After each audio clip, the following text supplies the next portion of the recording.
नमस्कार विद्यार्थियों, विद्यावाल भारती ऐप में आपका स्वागत है। हम पिछले वीडियोज में पढ़ चुके हैं कक्षा 12 बायोलॉजी का तीसरा लेसन मानव में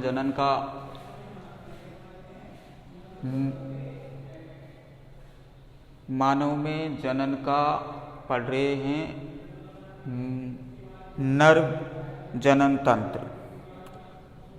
और नर जनन तंत्र में हमने अध्ययन किया था सबसे पहले वृषण कोश स्क्रोटल सैक का।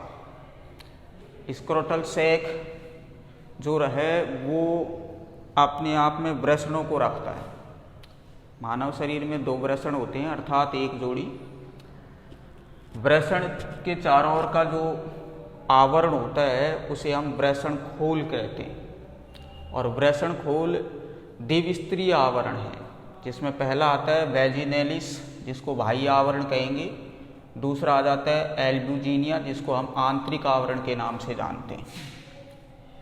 अब कहने का अर्थ है कि वृषण खोल जो होगा ये वृषण में धंसकर, विशेषतः एल्ब्यूजिनिया जिसको आंतरिक आवरण कहेंगे, वृषण पट्टियां बनाता है। और दोनों पट्टियों की मध्य की जो जगह होती है उसे हम वृषण लोब्स के नाम से जानते हैं। उस वृषण लोब्स में 1, 2, 3 शुक्र नलिकाएं पाई जाती हैं। प्रत्येक लोब से शुक्र नलिकाएं निकल करके एक जगह पर जालनुमा संरचना का निर्माण करती हैं, उसे हम वृषण जालक के नाम से जानते हैं। तो देखते हैं कि एल्ब्यूजिनिया किस तरीके से वृषण में धंस करके और वृषण लोब्स का और पट्टियों का निर्माण करती है। ये इसका बाह्य आवरण जिसको हम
प्रत्येक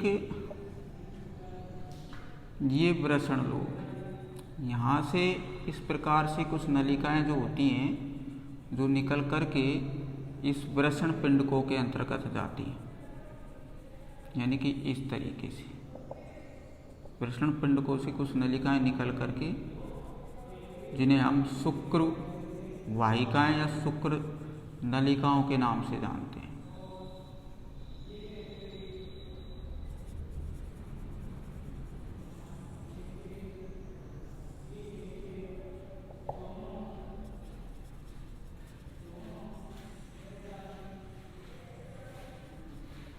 इस प्रकार की स्थिति।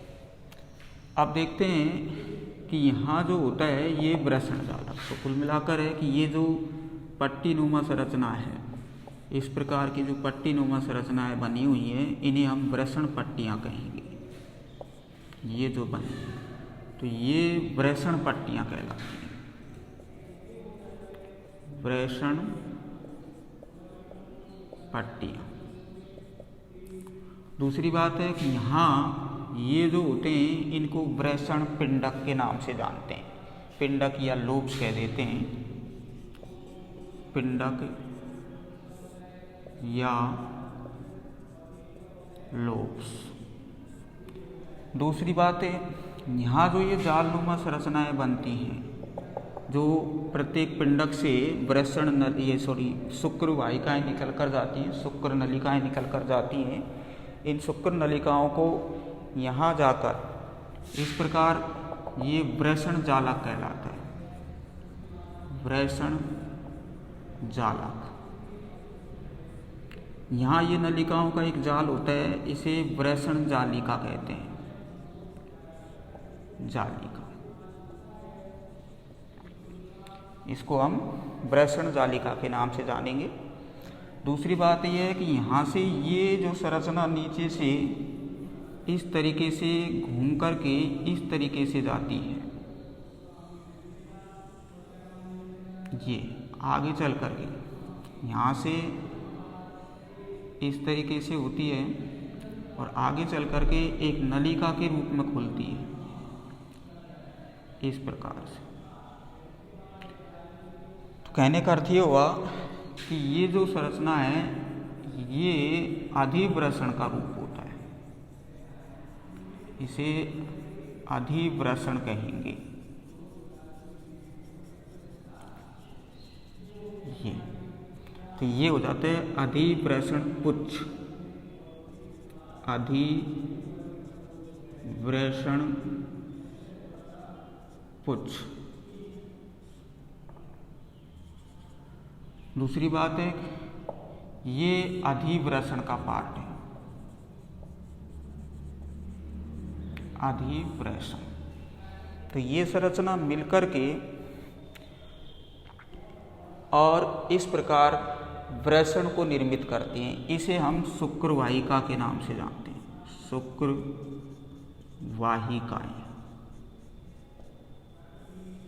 जो अधिव्रसन से निकल करके आगे चलकर शुक्राशय में जाकर खुलेगी। तो कहने का अर्थ है कि व्रसन खोल वैजिनेलिस और एल्ब्यूजिनिया द्विस्तरीय आवरण होता है। इसमें बाह्य आवरण वैजिनेलिस होता है, आंतरिक आवरण एल्ब्यूजिनिया होता है। एल्ब्यूजिनिया व्रसन में धंस करके पट्टियानुमा संरचना बनाता है, जिन्हें व्रसन पट्टियाँ कहते हैं। व्रसन पट्टियों के बीच में कुछ पिंडक बनते हैं, जो पिंडक या लोब्स के नाम से जानते हैं। इन पिंडक्स के अंतर्गत शुक्र नलिकाएं जो होती हैं 2-3 यहाँ से निकल करके प्रत्येक पिंडक से और एक जालनुमा संरचना से एक जालिका के रूप में व्रसन जालिका बनाती हैं। उसके बाद एक जगह एकत्रित होती हैं, जो एपिडिडाइमस का पार्ट होता है, उसको व्रसन जालिका या व्रसन जालक के नाम से जानते हैं। ये अधिव्रसन जो होता है, इसका जो पिछला हिस्सा होता है ये शुक्रवाहिका में से जुड़ा होता है और शुक्रवाहिकाएं आगे चलकर शुक्राशय के अंतर्गत खुलती है। तो हम यहाँ बात करेंगे व्रसन पट्टियाँ, जिनको हम सेप्टुला टेस्टिस के नाम से जानते हैं। सेप्टुला टेस्टिस जो होता है उसमें साफ है कि जो एल्ब्यूजिनिया होता है जगह जगह पर व्रसन में धंसकर पट्टिया संरचना बनाता है और पट्टिया संरचनाओं को ही व्रसन पट्टियों के नाम से जानते हैं। तो नेक्स्ट परिभाषा के रूप में हम ये लिख सकते हैं,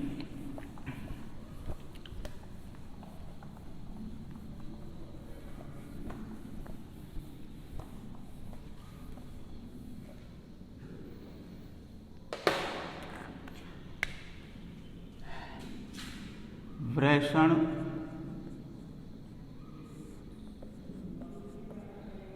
पट्टियाँ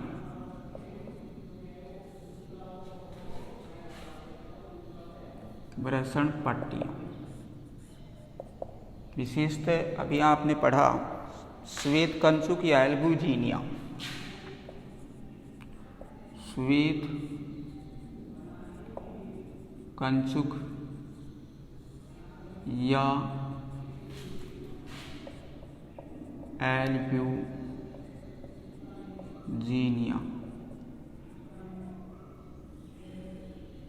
श्वेत कंचुक या एल्ब्यूजिनिया जगह जगह पर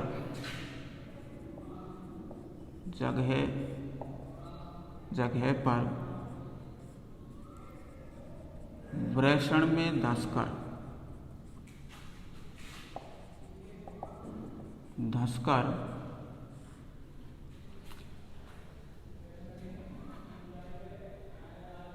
पट्टियाँ संरचना बनाता है, पट्टियाँ संरचना बनाता है, उन्हें वृषण पट्टियां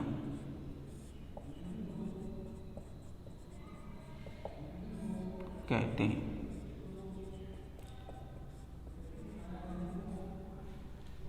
तो बच्चों, श्वेत कंचु की एल्ब्यूजिनिया जगह जगह पर वृषण में धस करके पट्टियां संरचना बनाता है, उन्हें हम वृषण पट्टियां कहते हैं। जैसा कि अभी आपने देखा, ये इसका बाह्य आवरण है, इसका आंतरिक आवरण इस तरीके से धस करके और पट्टियों का निर्माण करता है।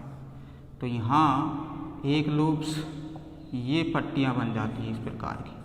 तो ये जो होती हैं इन्हें वृषण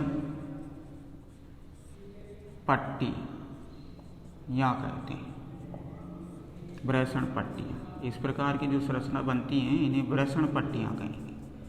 दूसरी बात है पिंडक या लोब्स। पिंडक या लोब्स, पिंडक या लोब्स। पिंडक या लोब्स होते हैं, अब आप देख रहे हैं कि यहाँ जो ये संरचना बनी हुई है इन्हें हम वृषण पिंडक, वृषण पिंडक या लोब्स कहते हैं। वृषण पिंडक या लोब्स के नाम से जानते हैं। तो देखना यह है कि वृषण पट्टियां वृषणों के ऊतकों को, वृषण पट्टियां वृषणों के ऊतकों को, वृषण पट्टियां वृषण ऊतकों को अनेक छोटे छोटे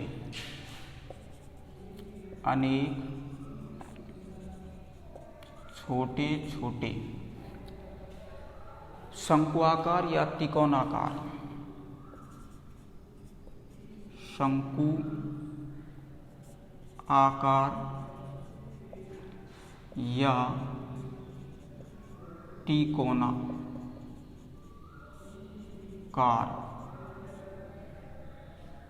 शंकुआकार या त्रिकोणाकार लोब्स में विभक्त कर देती है। लोब्स में विभक्त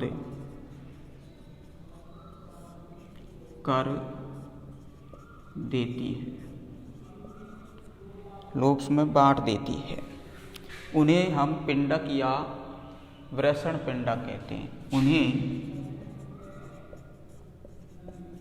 पिंडक कहते हैं।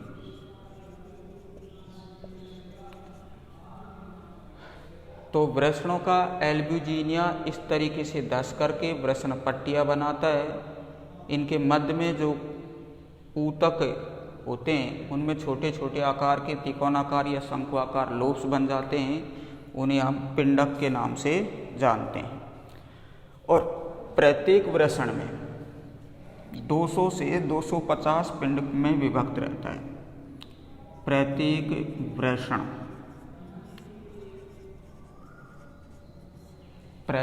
वृषण लगभग 250 से 300 पिंडकों में विभक्त रहता है। पिंडकों में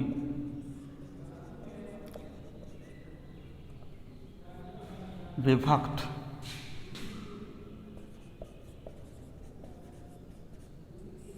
रहता है।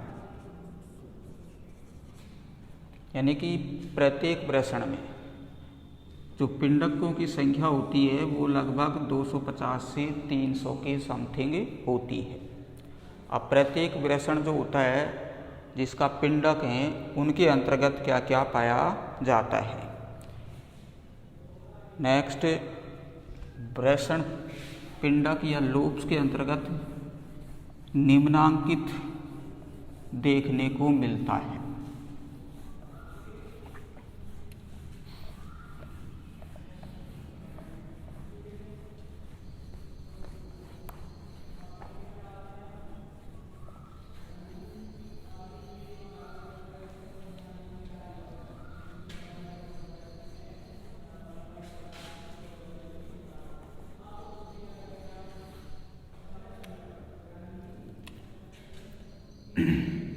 पिंडकों में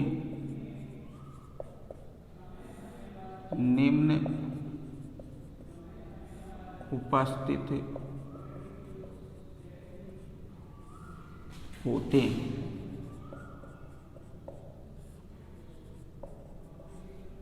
जिसमें सबसे फर्स्ट है 2 या 3 कुंडलित शुक्र जनन नलिकाएं।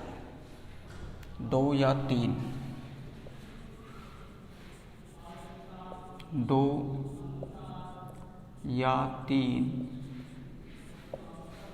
शुक्र जनन नलिकाएं। 2 या 3 शुक्र जनन नलिकाएं, यानी कि प्रत्येक पिंडक के अंतर्गत 2 या 3 शुक्र जनन नलिकाएं पाई जाती हैं। दूसरी बात आ जाती है अंतःस्रावी कोशिकाएं। अंतःस्रावी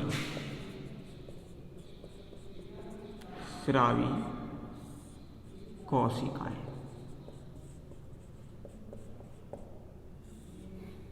यानी कि पिंडक में अंतःस्रावी कोशिकाएं भी देखने को मिलती हैं। और रुधिर कोशिकाएं,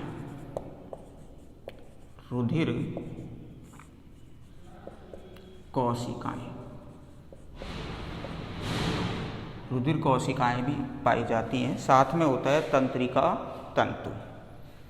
4 नंबर पर मिलेगा तंत्रिका तंतु। तो कहने का अर्थ है 2 या 3 शुक्र जनन नलिकाएं, अंतःस्रावी कोशिकाएं, रुधिर कोशिकाएं, तंत्रिका तंतु, ये वृषण पिंडक में या लोब्स में पाई जाती है। साथ में एक और होती है अंतराली या लेडिंग कोशिकाएं। अंतराली या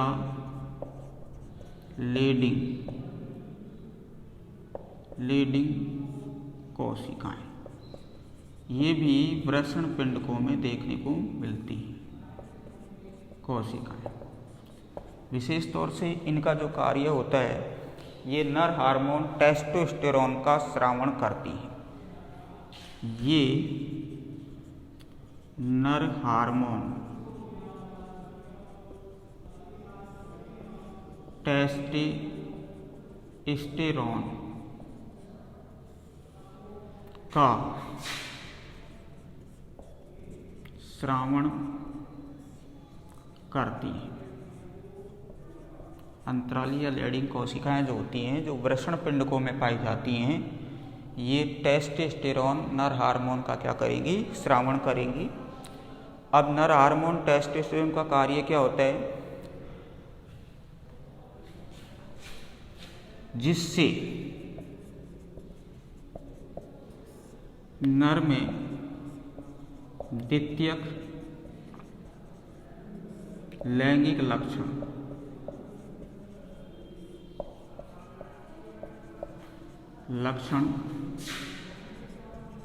प्रकट होते हैं। जिससे नर में द्वितीयक लैंगिक लक्षण क्या होते हैं? प्रकट होते हैं। और सहायक जनन ग्रंथियों का विकास होता है। यानी कि इस हार्मोन से पहला कार्य होता है लैंगिक लक्षण प्रकट होते हैं, वह सहायक जनन ग्रंथियों का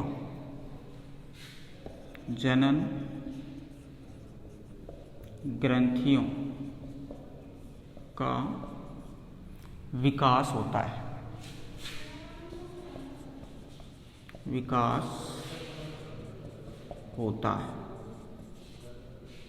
तो कहने का अर्थ है कि एक तो टेस्टोस्टेरोन का निर्माण इसी से होगा, टेस्टोस्टेरोन जो होगा वो अंतराली लेडिंग कोशिकाओं से होता है।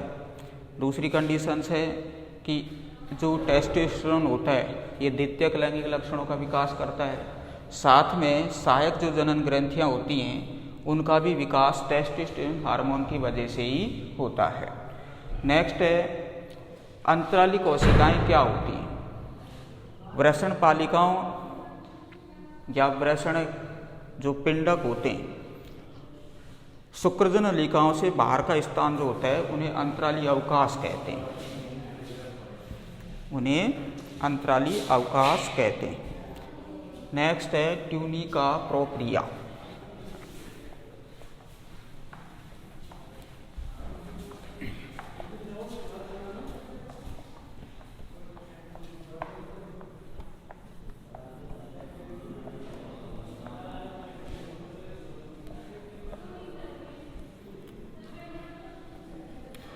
ट्यूनिका प्रोप्रिया ये क्या है?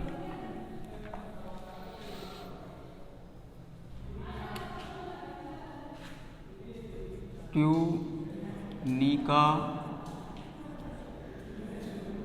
प्रोप्रिया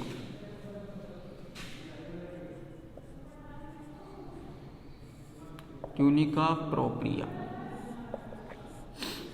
शुक्रजन जो नलिकाएं होती हैं उनके चारों ओर संयोजी ऊतकों का एक झिल्ली में आवरण पाया जाता है, और संयोजी ऊतकों का जो झिल्ली में आवरण होता है उसी को हम ट्यूनिका प्रोप्रिया के नाम से जानते हैं। प्रत्येक शुक्र जनन नलिका प्रत्येक शुक्र जनन नलिका के चारों ओर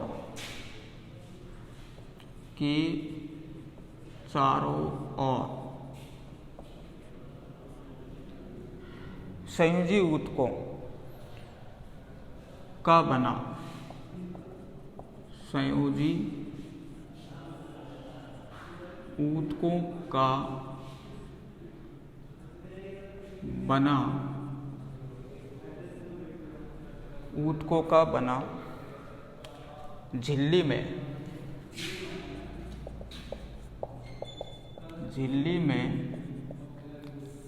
आवरण झिल्ली में जो आवरण होता है उसे ट्यूनिका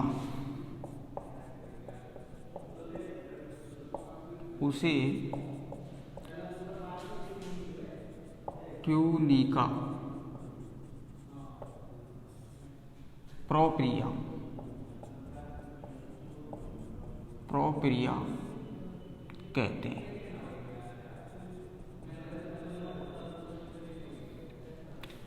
शुक्रजनन नलिकाएं होती हैं प्रत्येक जो वृषण पिंडक से निकलती हैं, यानी कि इस प्रकार से जो नलिकाएं वृषण पिंडक से निकलती हैं इनके ऊपर का जो इस प्रकार का आवरण होता है, और ये आवरण संयोजी ऊतकीय आवरण है। ये संयोजी ऊतक से निर्मित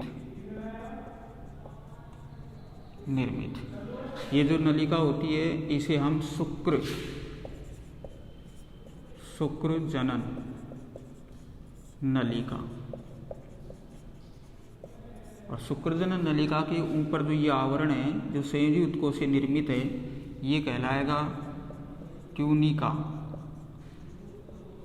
प्रोप्रिया। तो बच्चों समझे ट्यूनिका प्रोप्रिया आवरण क्या होता है? शुक्रजनन नलिका के ऊपर पतला झिल्ली में आवरण जो संयोजी ऊतकों से निर्मित होता है उसे हम ट्यूनिका प्रोप्रिया के नाम से जानते हैं। ट्यूनिका प्रोप्रिया के अंदर जनन उपकला का स्तर होता है जिसे में कई सेल्स पाई जाती हैं, यानी कि जो आवरण बना है उसके अंदर की ओर ट्यूनिका प्रोप्रिया के अंदर ट्यूनिका प्रोप्रिया के अंदर जनन उपकला का स्तर होता है। जनन उपकला का स्तर होता है जिसमें निम्न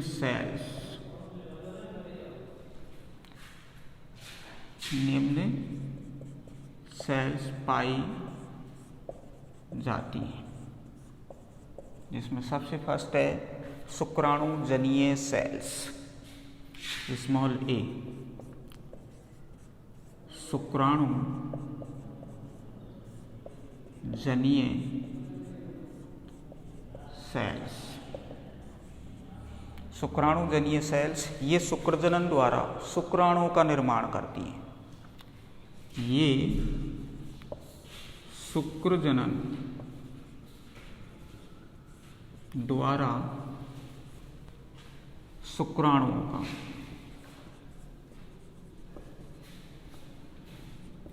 शुक्राणुओं का निर्माण करती है। यानी कि नर में शुक्रजनन स्पर्मेटोजेनेसिस से शुक्राणु जनीय सेल्स जो होती हैं शुक्राणुओं को बनाती हैं, जिन्हें हम अगुणित युग्मक या नर युग्मक के नाम से जानते हैं। दूसरी आ जाती है आलंबन सेल्स या सर्टोली सेल्स। आलंबन सेल्स या सर्टोली सेल्स, आलंबन सेल्स या सर्टोली सेल्स बोलते हैं। ये संख्या में कम होती हैं। नंबर 1 अर्थात आलंबन सेल्स और या सर्टोली सेल्स जो होती हैं क्या है?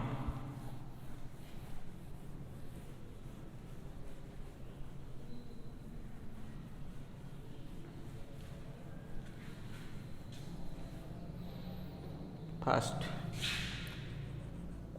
ये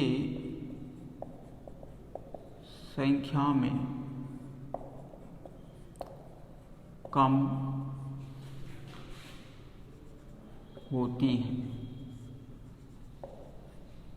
आलंबन या सर्टोली सेल जो होती हैं संख्या में कम होती हैं, आकार में बड़ी व स्तंभी प्रकार की होती हैं।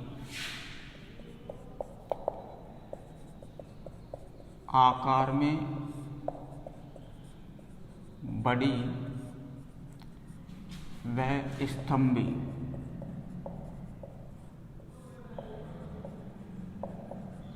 प्रकार की होती हैं, स्तंभी प्रकार की होती हैं। इनका स्वतंत्र सिरा कटा फटा होता है। तीसरा है इनका स्वतंत्र सिरा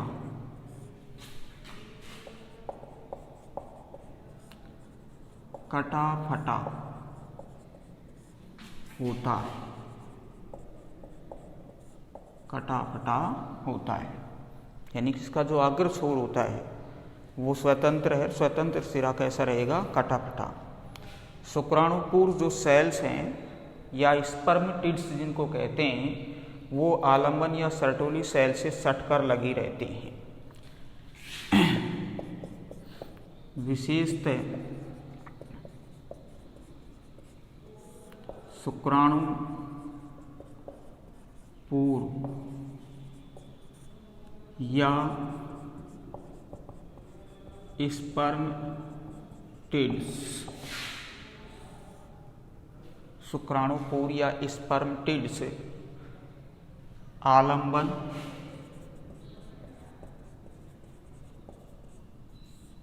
या सर्टोली सेल्स, सर्टोली सेल्स से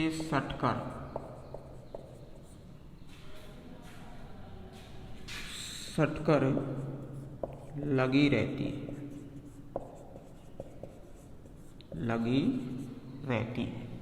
विशेषतः शुक्राणुपूर्व या स्पर्मेटिड्स जो होती हैं वो आलंबन या सर्टोली सेल से लगी रहती हैं। जैसे कि हम ये इस स्थिति को माने तो ये इस तरीके से इनका स्वतंत्र सिरा जो होता है यहाँ ये स्पर्मेटिड्स लगे रहते हैं, तो इनको हम स्पर्मेटिड्स और ये सर्टोली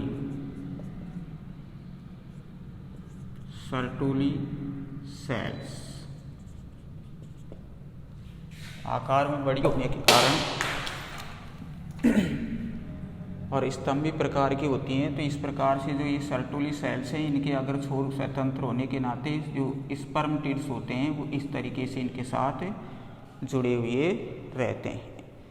नेक्स्ट क्या आ जाता है, आलंबन या सर्टोली सेल्स के कार्य क्या होते हैं।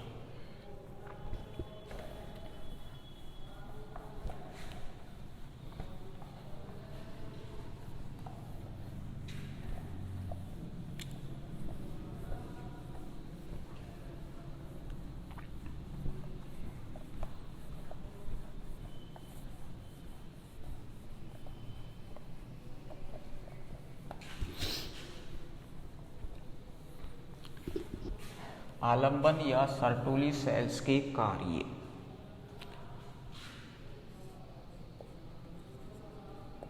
आलंबन या सर्टोली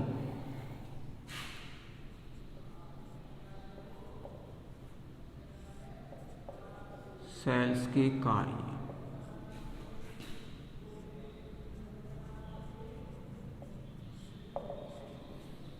आलंबन या सर्टोली सेल्स के कार्य, जिसमें सबसे फर्स्ट है ये विकसित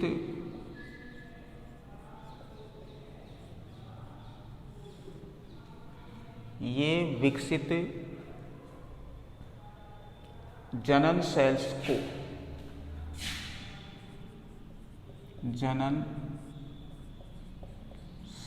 को सुरक्षा,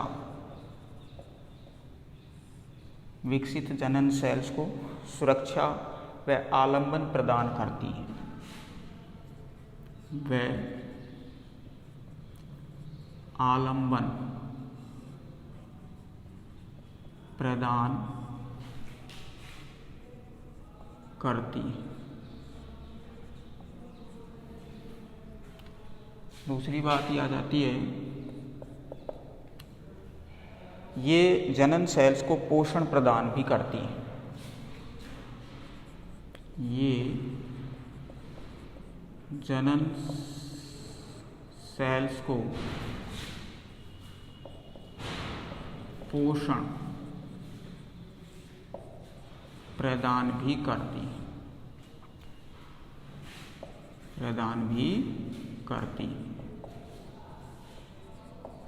यानी कि जो विकसित जनन सेल्स हैं उनको पोषण देने का कार्य भी आलंबन या सर्टोली सेल्स के द्वारा ही किया जाता है।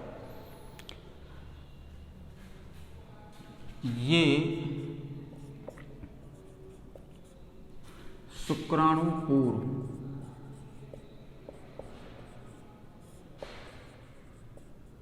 या स्पर्मटिड्स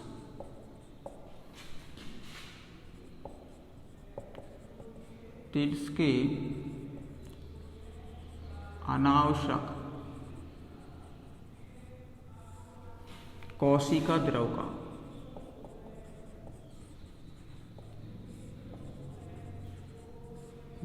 का विघटन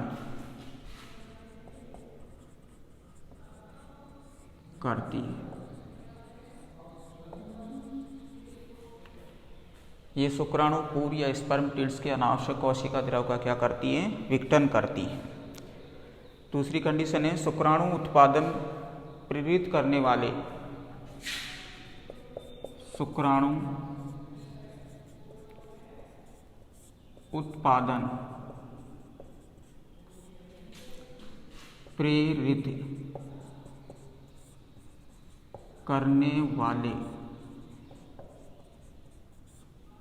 करने वाले FSH हार्मोन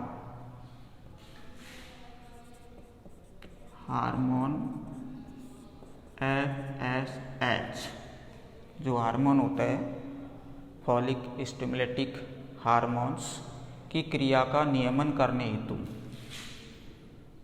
हार्मोन की क्रिया का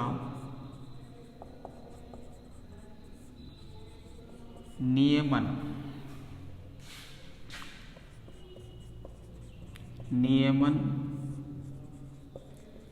करने हेतु इन्हीबिन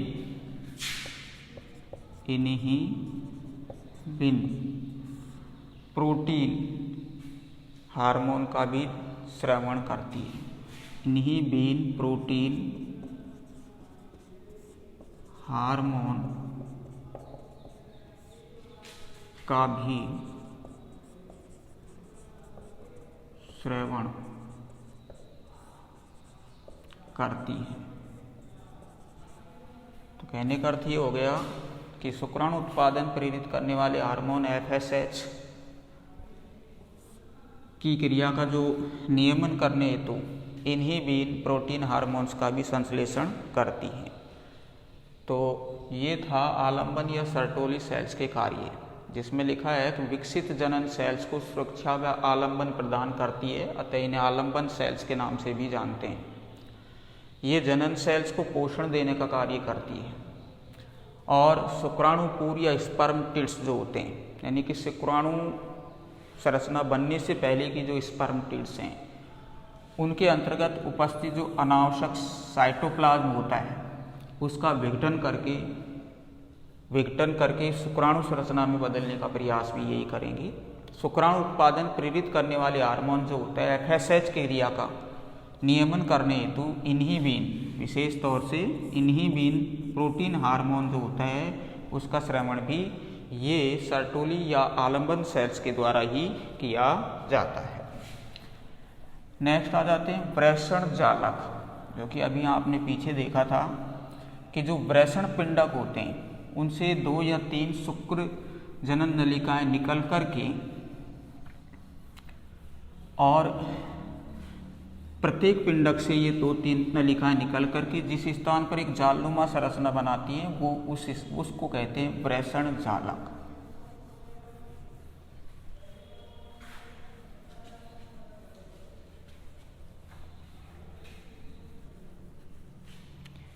यहाँ अगला है वृषण जालक।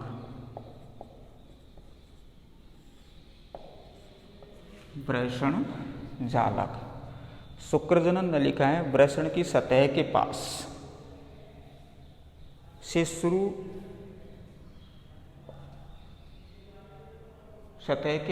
शुरू सीधी होकर छोटी छोटी नलिकाओं के बने जाल में घुल जाती हैं। शुक्रजनन नलिकाएं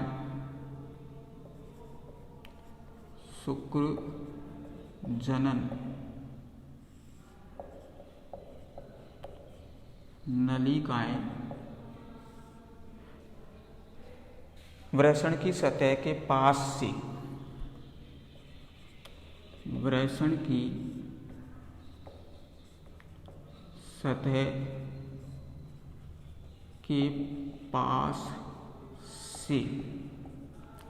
सतह के पास से शुरू होकर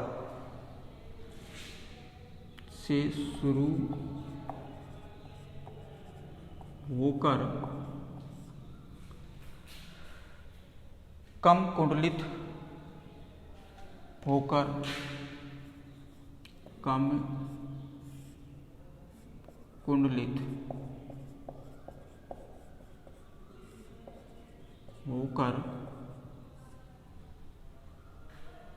मध्य क्षेत्र में पहुंचकर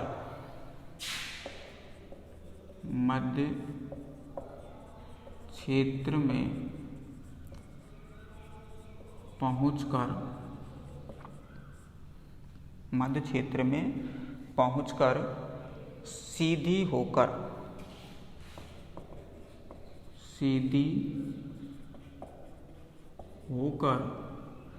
छोटी छोटी नलिकाओं के घने जाल में खुल जाती हैं। छोटी छोटी नलिकाओं के घने जाल में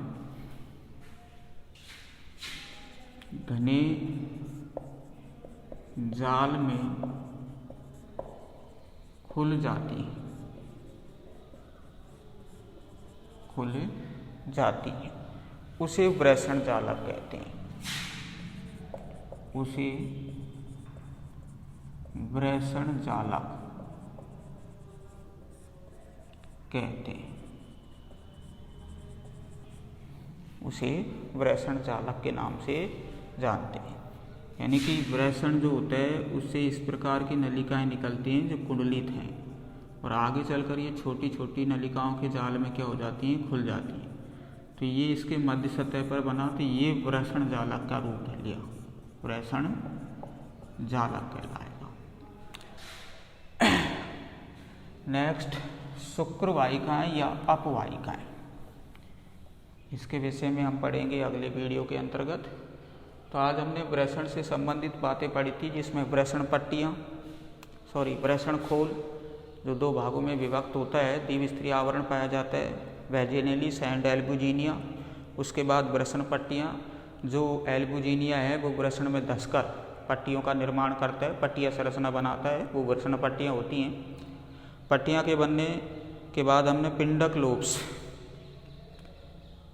वृषण पट्टियाँ वृषण ऊतकों को में धंस करके उसमें त्रिकोणाकार या शंकुआकार के लोब्स तैयार करती है, तो वो पिंडक कहलाते हैं। उनको हम क्या कहेंगे, पिंडक। वृषण जो होते हैं उन पिंडकों में उपस्थित सबसे फर्स्ट होता है शुक्रजनन नलिकाएं, और शुक्रजनन नलिकाएं जो होती हैं वो वृषण पिंडक से निकल करके आगे चलकर छोटी छोटी नलिकाओं में खुल जाती हैं, तो वो वृषण जालक बन जाता है। उसके बाद उसमें अंतःस्रावी ग्लैंड पाई जाती हैं पिंडक में, सर्टोली और आलंबन सेल्स भी पाई जाती हैं। सर्टोली और आलंबन सेल्स टेस्टोस्टेरोन का स्रवण करती हैं, जो नर के अंतर्गत द्वितीयक लैंगिक लक्षणों को स्थापित करता है। नेक्स्ट, सर्टोली या आलंबन सेल्स जो होती हैं, शुक्राणुपूर्ण सेल्स जो होती हैं, स्पर्म टिल्स जो होते हैं, उनको पोषण भी प्रदान करती है और आलंबन भी प्रदान करती है। तो ये वृषण से संबंधित थी। नेक्स्ट हम पढ़ेंगे शुक्र वाहिकाएं या अपवाहिक नली वाहिकाएं। Thank you.